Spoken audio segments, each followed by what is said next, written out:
this session update, I'm Shannon Lurkey. Senator John Marty is once again introducing a bill to disincentivize catalytic converter theft and to make it possible for law enforcement to bring charges against likely thieves. He and other DFL lawmakers called a press conference to call attention to the bill. Here's that media event. We're here today to announce the introduction of Senate File 890, which is a bill to work to prevent the theft of catalytic converters. There's growing interest in this. I think a few years ago, nobody had heard of people stealing catalytic converters, but it's been doubling in St. Paul. It went up about fourfold a year ago. It's doubled again since that time, and people are taking notice.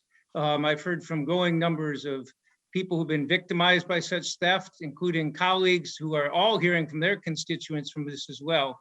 In any case, I introduced a bill on this last year based on what we were hearing other states were trying to do to address the issue. And it didn't get a hearing, but we kept working on it and hearing from law enforcement, hearing from businesses in this, hearing mainly from victims and more victims and more victims. We've been trying, and this is about the 20th revision, it seems, about trying to find a way to do it. And the bottom line is, with all these thefts, you got to remember each car has somewhere between 1 and 4 catalytic converters on it. And we have hundreds and hundreds of thousands of cars that are being trashed every year. So you have all those converters, plus you have the ones being stolen, plus the ones that need to be replaced for other reasons. And it's impossible to track a converter to a car because there's no marks on them. They're dirty, rusty things. And so it's not easy to do it. So what we've come up with is a way that I haven't seen any others that go after it, this approach. But what we would do is to help be able to have the police do something about it, we would make it unlawful for an ordinary individual, someone who's not in an auto repair or auto recycling business, would make it be unlawful for them to possess a catalytic converter unless they have documentation it's theirs. And the Commander Hallstrom from the St. Paul Police Department will speak in a minute, but they often stop cars that have catalytic converters in the back and the trunk, several of them. They know 99.9% chance that they're stolen. You can't prove anything, so they have to let the driver go. Nothing happens, and they can sell the converters that they claim are theirs. In any case, we would first make it so you have to have some evidence they're yours in order to possess them. And nobody but a licensed scrap dealer would be able to buy in Minnesota. That means the Facebook the Facebook Marketplace and Craigslist buyers could not buy, and so on. Second thing we do is prohibit cash transactions. Scrap metal dealers would have to pay by check or electronic transfer a few days after the transaction. The third thing we would do would be to prohibit scrap dealers from accepting from anybody but those with this extra documentation or auto recycling or auto repair businesses. And the goal is to try and cut off the source of, again, the vast majority of recycled converters are those from cars that are being junked. But a huge chunk of them, a huge number of them are going, and it's a very expensive crime. With that, I'd like to turn it over to Commander Kurt Hallstrom from the St. Paul Police Department. Thank you, Senator. Again, my name is Kurt Hallstrom. I'm the Senior Commander of the Eastern District at the St. Paul Police Department. And we've had an opportunity to have conversations with the Senator and his staff about the bill. And we believe that the wording of this bill will give us a serious opportunity to address the theft of the catalytic converters on the streets. As the Senator said, we often encounter vehicles driving around the east side and elsewhere in the city of St. Paul in the wee hours of the morning or late hours of the evening that have multiple catalytic converters in the trunks or in the back seats, and maybe even the equipment to remove them. But if we can't tie them back to the car that they were taken from, we're often frustrated and have to then let the people go, and we can't find a crime to charge them with. So we're very excited about the potential of having this bill as a tool to help us attack this catalytic converter theft problem. And oftentimes we're also realizing that these catalytic converters are tied to other crimes that we're addressing and trying to solve too, such as robberies or auto thefts or burglaries, or criminals are entrepreneurial and will go wherever they find. So again, appreciate the time, and I'll remain on if there's any specific questions later. Thank you, Senator. Thank you, Commander. Senator Torres Ray is going to comment as well. She's been working on this for a number of months as well.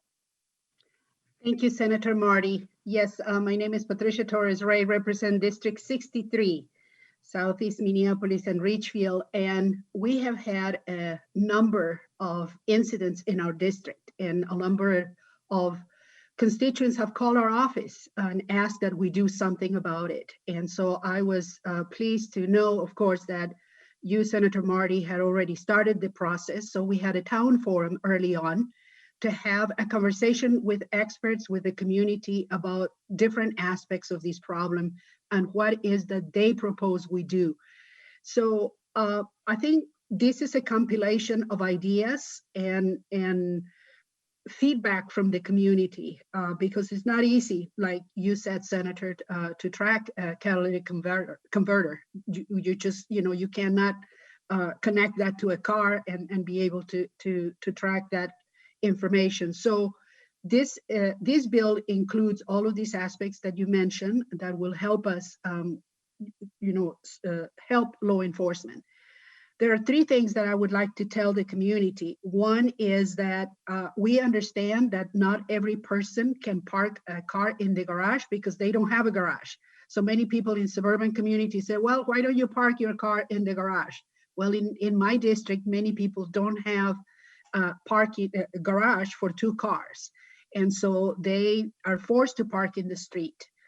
The other issue is that people are not reporting incidents, and they need to report because we don't have an accurate number at the end of the day. We think that the number is higher than what we have documented right now. So please report.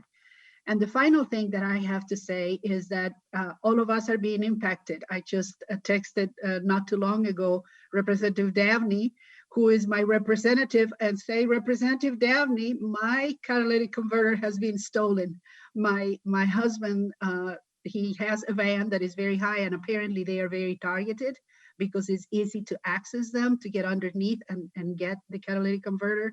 So of course, Representative Davnie has been working with me very closely. I just wanted to let him know, that now all of our constituents and people who are very close to us are victims of theft. So we're working on it, and we thank all of the constituents and experts and law enforcement who have been working with us to provide the ideas to shape this legislation. Thank you. And before we move, I want to mention that the chief House author of the bill, Representative Ruth Richardson, couldn't be with us. She's in committee right now, but Representative Jim Davnie has been working on it and participated in town meeting and helping gather input from the community as well on this. Representative Davnie. Thank you, Senator Marty. Thank you, Senator Torres Ray. Yes, we've been hearing a great deal across the state and really across the nation. If you follow the catalytic converter story, this is not anything that's unique to Minneapolis or St. Paul or unique to Minnesota. What we're seeing is that some are exploiting the high market value of the trace minerals in catalytic converters with the ease of their removal. The theft of a catalytic converter is very expensive for the car owner, possibly costing thousands of dollars to replace something that was stolen in just minutes. We need to assure that stolen catalytic converters don't turn into quick and easy cash for thieves. As the commander indicated, the thieves use tools to remove these catalytic converters. We need to provide tools such as this for auto owners to be able to prevent theft of their catalytic converters. And I want to thank Senator Marty and Representative Richardson for their leadership on this issue. Thank you, Senator Marty. Thank you. Senator Uyghur, did you want to comment? Yes, thank you, Senator Marty. Thousands of Minnesotans and people throughout the country are getting ripped off every day and night. And I'll just relate in my own district. I recently heard from the mayor, Mary Lee Abrams, and she shared with me a report from the police chief, Chief Nato. Since October of last year, 2020, we've had 78 reports of catalytic converters being stolen.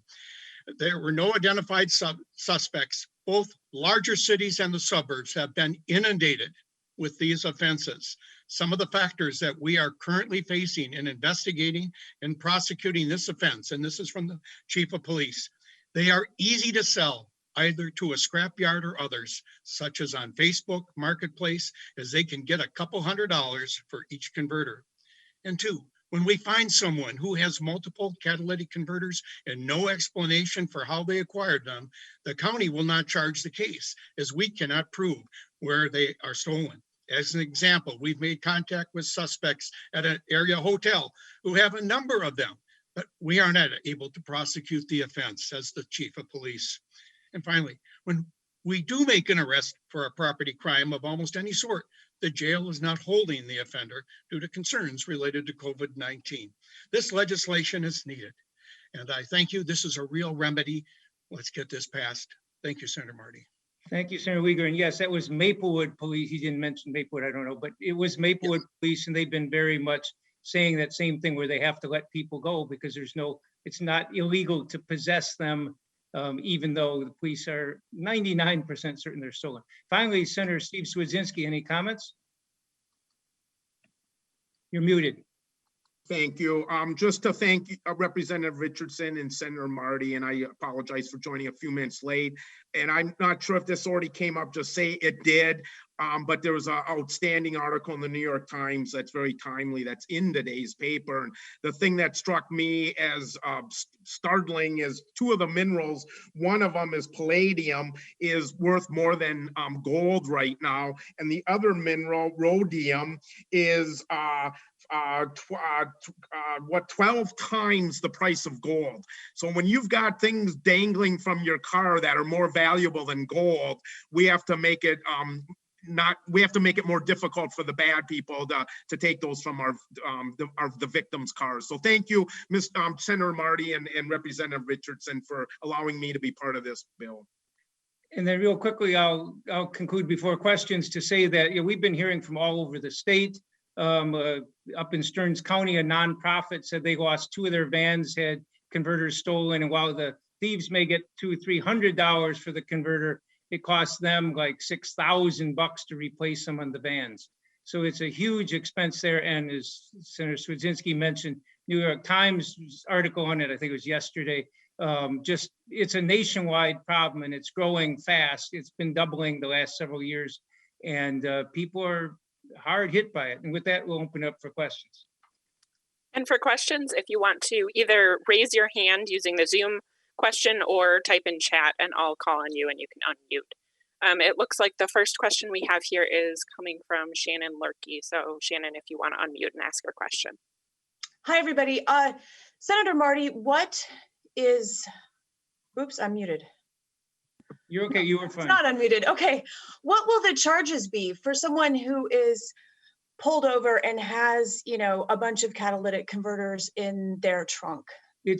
Right now, it's a misdemeanor we would be proposing in here. And the whole point is right now, the police can't seize them. They can't confiscate them because there's no probable cause of anything. If they have them and the person does not have documentation for ownership, which they don't, they can seize them right there and they can charge them with a misdemeanor. If they can connect them back, they can get theft charges on that as well. We're open through the legislative process to amendments to this. The thing we've learned is we tried last year's bill was trying a lot of reporting, document this. We realized you can have one scrap dealer says we have 18,000 cars a year we recycle and multiply that times a couple of catalytic converters for each on average kind of thing. And he says, you got 30,000 converters there. We sell those and we provide all the VIN numbers and everything else. What's it going to do? So what we want to do is get at the other end where the police have grounds to stop the people who are the thieves. We know they're the thieves because that's where they've seen them and they hear later of all the people in that neighborhood lost their converters. Could I follow up? Would this lead in any way to a black market, or what about neighboring states like Wisconsin? Are you concerned about that? Sure, it is a black market now. That's basically what it is with some semi-legal black market ones. But I talked to one business that was saying, yeah, there are people who on Facebook Marketplace will cash for converters. Look it up, you'll find all kinds of illustrations. and they'll come in and say, hey, we'll meet you at the Walmart parking lot at 7 a.m. on Saturday morning, buy all your converters. Police can't stop them, even if they see this happening, because they don't know. Now with this, it would be unlawful for anyone other than a licensed dealer to buy, and it would be unlawful for anyone to have them. And so they'd be able to stop those operations. No legislation is going to eliminate this crime.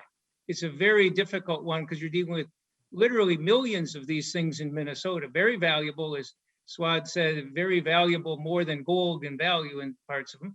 And there's no identifiable way to do it. So it's by getting at that, by making it unlawful for people who haven't done the right thing to do that. And we talked with one guy who said, hey, I've got a couple of these things. I repair my own cars. How am I going to deal with them? And we pointed out, and he thought this was perfectly legitimate. He said, I got the evidence. I got the receipts from the new replacement converters I bought. And so people like that are going to be okay. We're going to make it a lawful process for people who lawfully have them. We're going to make it unlawful for others. Thank you. Thank you. It looks like next we have a question from Matthew Gueri from Forum News Service. Matthew, if you want to unmute. Thank you. My question was actually just answered a moment ago and pertained to the sort of issue with Wisconsin and the black market there for catalytic converters. So I no longer have a question. It was answered. Thank you. Great, thanks. Any other questions? I'm not seeing any hands raised in the chat.